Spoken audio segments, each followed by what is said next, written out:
Well, with Ian Beattie, Chair of Scottish Athletics today, and we felt it was a good time for an update from you as Chair as lockdown continues, Ian. I guess the right place to start is probably with a thank you to all our members for their patience.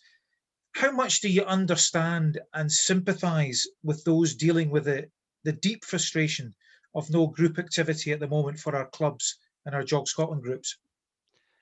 Well, I would start off, Peter, as you say, by thanking all of the clubs and the Jog Scotland groups and everyone involved in the sport for all the support they've given. We've had some really positive feedback for the way people are trying to keep things going. So that's been great. I've got great sympathy. It's been a difficult time where groups haven't been able to meet, haven't been able to do training.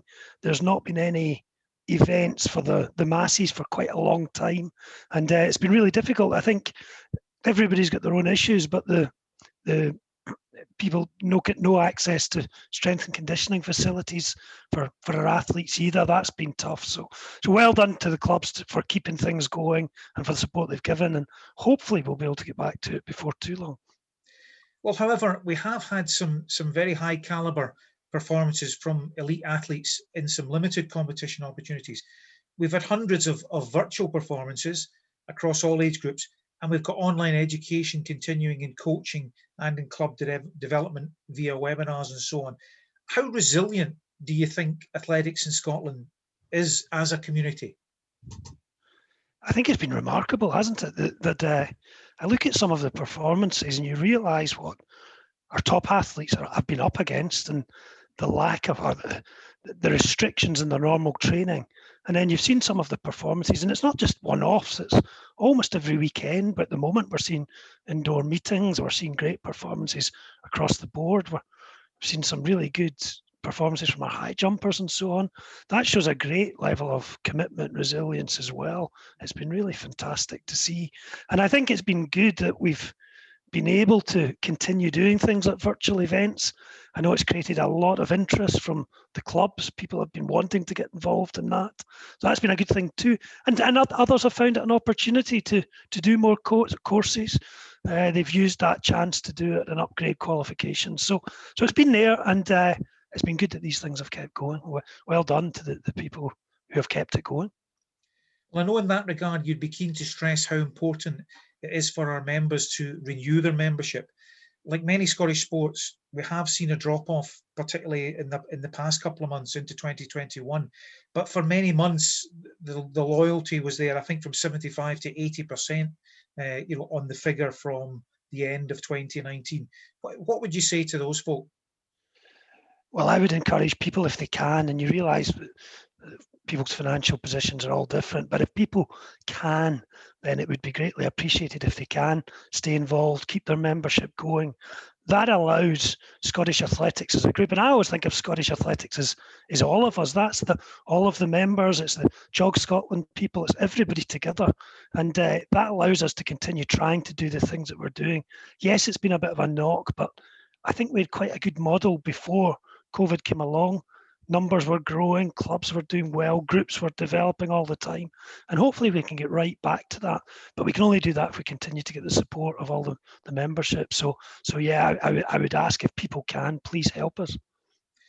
Well, it's been a busy start to 2021 for Scottish Athletics internally, with Mark Munro leaving for a role with UK Athletics and Colin Hutchison starting work as our new CEO. We are currently advertising for a head of development. I think that closes in a few days. What was it about Colin's vision for athletics in Scotland that impressed you? Well, we had a very robust interview process. We had a lot of very high quality applications, and we went through all of these. We interviewed a shortlist, narrowed it down, and I think throughout the process, Colin came through a real understanding of what had worked over the last few years and what needed to be put in place as we come out of COVID and try and recover.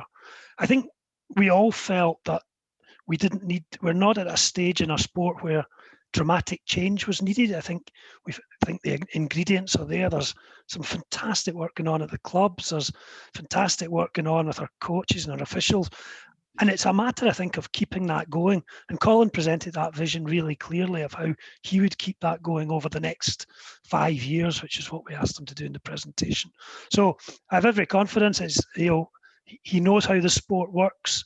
It's a change. And it's one of the things, though, that we were very keen.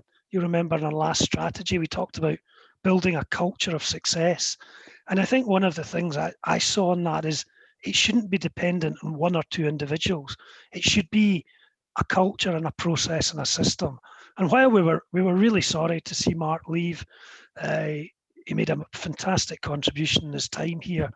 It's given Colin the opportunity to come in and hopefully have his own ideas and take that to the next stage. Well, as we speak, the European indoors is still going ahead in Poland, coming up at the start of March. In 2021, we've already seen a British record from Lorna Muir, Scottish records from Jake Whiteman and Andy Butchart, with, as we said, limited competition opportunities. How exciting is it that to realise that we still have a number of athletes capable of rewriting the all-time record books and making a mark on the European and global stage? I think it's really exciting, and I'm really looking forward to see how they get on. I'm sure all the athletes realise that in an Olympic year, standards tend to go up. And while our athletes are improving, everybody else is improving. I mean, the performances across the world have been remarkable, but our athletes are playing their part in that as well. And I think it's very exciting to see what they can do. And I'm sure we'll see more in the build-up. Hopefully, fingers crossed, Tokyo can happen. But in the build-up to that, we'll see more. And I wish them all the best with it, to the athletes and their coaches.